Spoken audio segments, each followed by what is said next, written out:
जहां भी हो धाम का आश्रय ले लो, चरणामृत रोज पियो। किसी को समझे में नहीं आती बातें,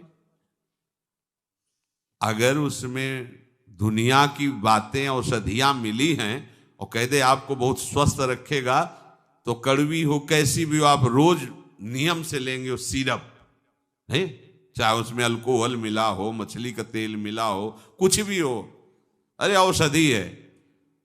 और संत जन महापुरुष जन शास्त्र कह रहे हैं अकाल मृत्यु हरणम सर्वव्याधि विनाशनम श्री कृष्ण पादोदकम पीत्वा पुनर्जन्म न विद्यते। तुम्हें विश्वास हो रहा है? अकाल मृत्यु नहीं होगी तुम्हारी कभी भी। जिसके रोज मुख में हरिचरणामृत जाता है, प्रियालाल का चरणामृत जाता है, अकाल मृत्यु नहीं हो सकती।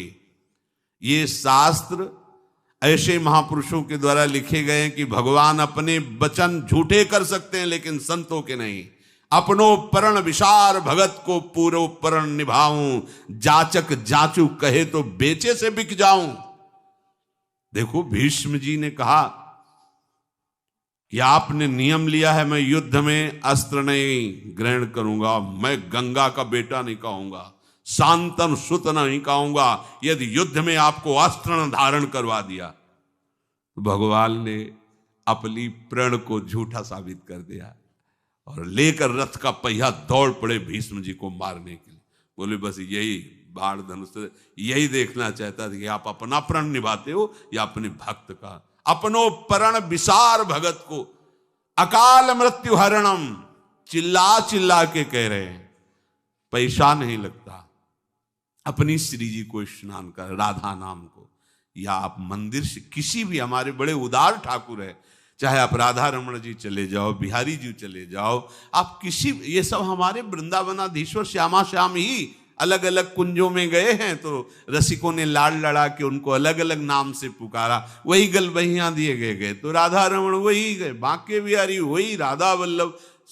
वृंदावन में और कोई है क्या? वही श्यामा श्याम तो विविध नाम रूपों से दुलार उनका किया जा रहा है। चरणामृत का भैया नियम ले लो। अगर सत्संग सुनते हो, संतों की वाणी पर श्रद्धा है, तो चरणामृत के बिना आपकी जिह्वा में कुछ खान पान की सामग्री नहीं जानी चाहिए। आज से नियम ले लो। श्री जी का चरणामृत अपने घर में श्री जी को स्नान, वही है, विश्वास करो। राधा नाम का यदि चरणामृत वही है, पर नियम से लो कि बिना चरणामृत मुख में डाले हमारे जीवन पोषण के लिए और कुछ